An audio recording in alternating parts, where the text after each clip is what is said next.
Thank you. All right, folks. Where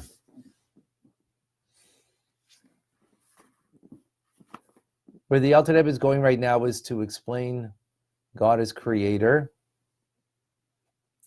And it's going to be a few chapters till we get the full picture.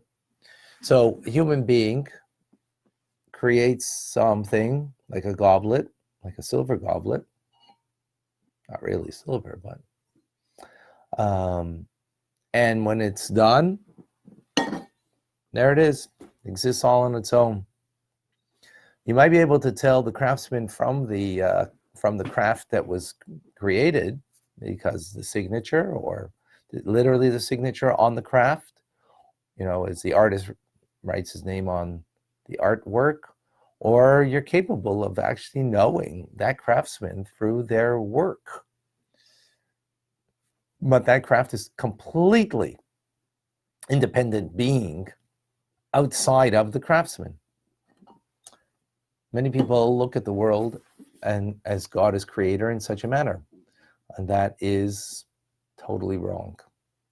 God created the world not through action, but through speech.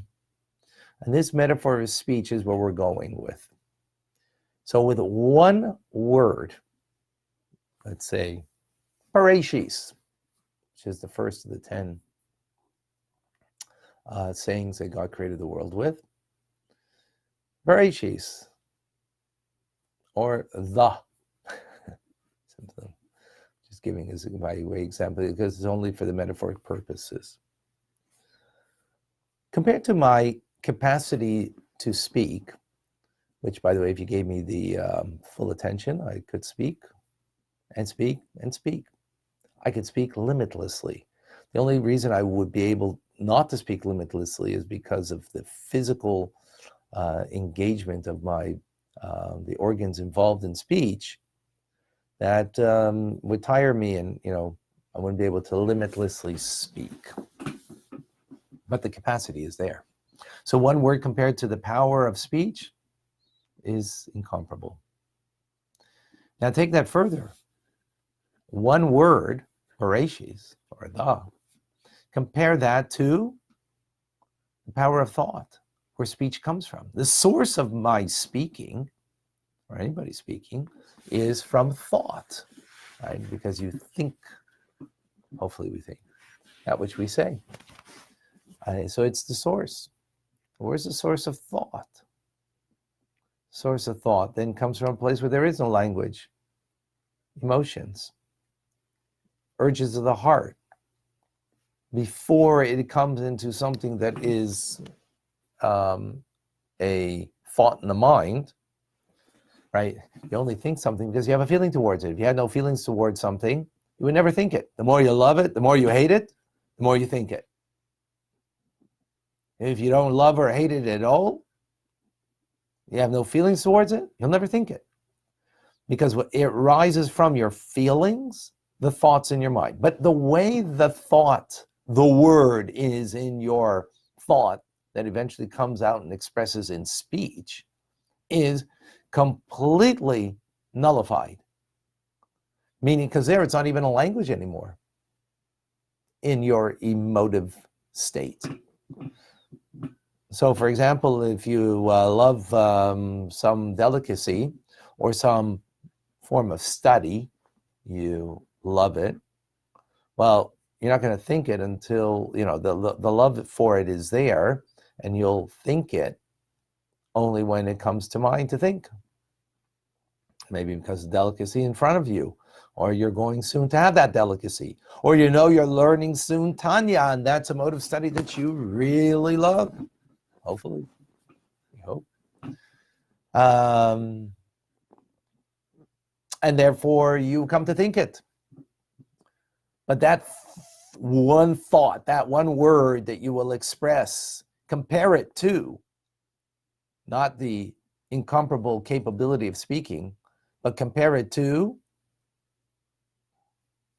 thought, which never shuts down.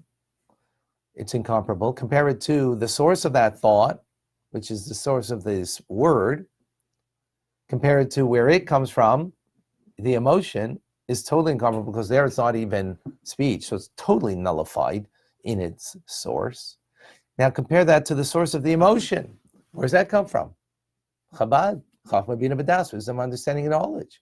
So the word is there completely in a nullified state, incomparable. This is all a metaphor. What's the metaphor?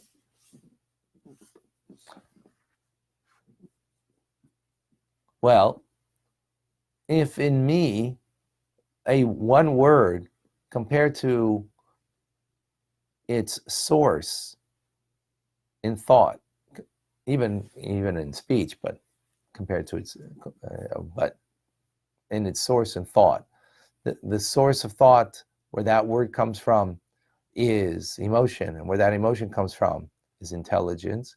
It's totally incomparable. So with that, then we can understand that the word of God that creates and animates the world compared to God is incomparable. The word of God, Bereshis, right? Or Vahiyor, let there be light, is totally incomparable compared to him. Absolutely nothing, non-existent.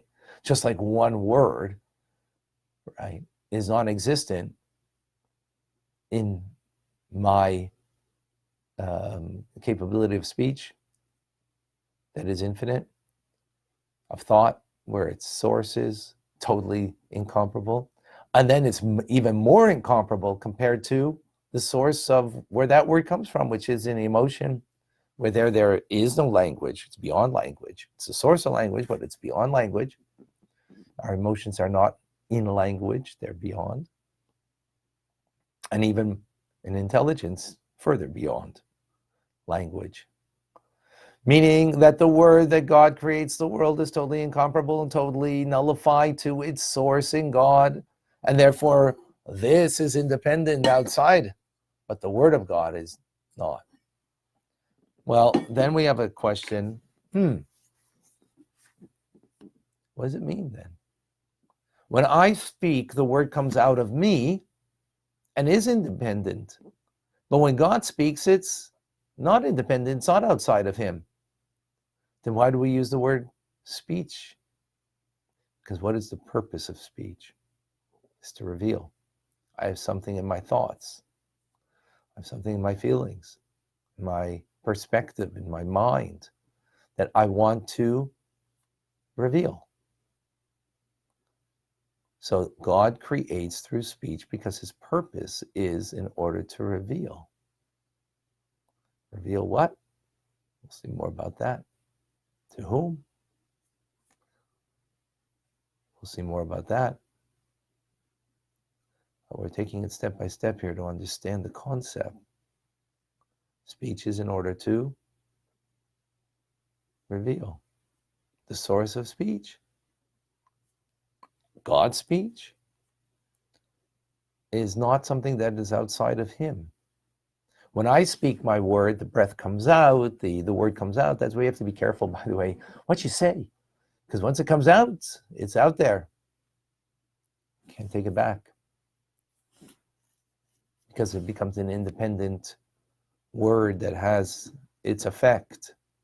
But by God, his word isn't outside of him, independent of him,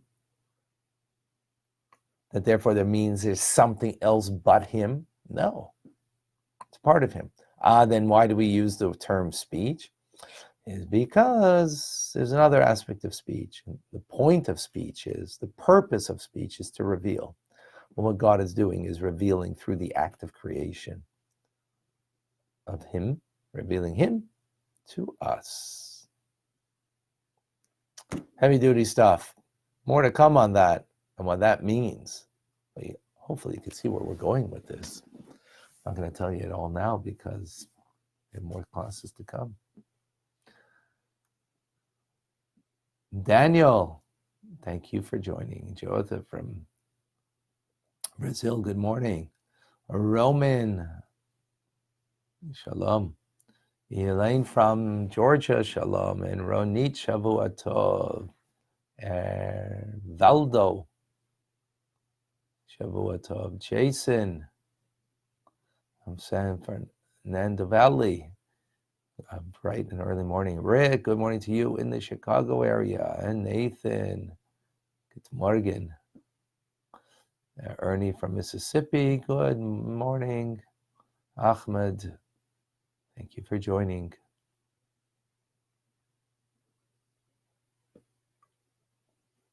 Shavua Tov from Haifa. I didn't catch the name there exactly, but welcome. Francisco, shalom. Mark from Santa Rosa, good morning. Susanna, shalom. George from Bucharest, thank you for joining. Marjorie from Dania Beach, Florida, good morning and Shavua Tov. Jenna, shalom. Osni from Bet from Israel, somewhere in Israel. Bet Tukrubi, I didn't get that. Elise, you created something from nothing. Yes, we're explaining that. Christine, Shavua Tov. Deanna, good morning from Virginia. And Oscar, it's a good evening to you. Okay, wherever that is. Thank you. Hello from Artistic Vision on Instagram. Elliot from Georgia. Thank you for joining. Thank you, Sharon. From Instagram, I think from Delaware, if I remember correctly.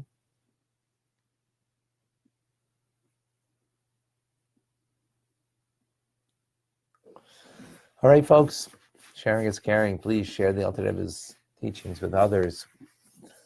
We're in the middle of a thought, and it'll be a slow process as we get through this important understanding of God as creator, how we're not separate from him, and how Torah mitzvahs ultimately unite us with him. I'm Rabbi Ronnie Fine, coming to you for Chabad Tzich and Kadeshim in Montreal, Canada. It's a privilege and a pleasure to share with you the Tanya. Have a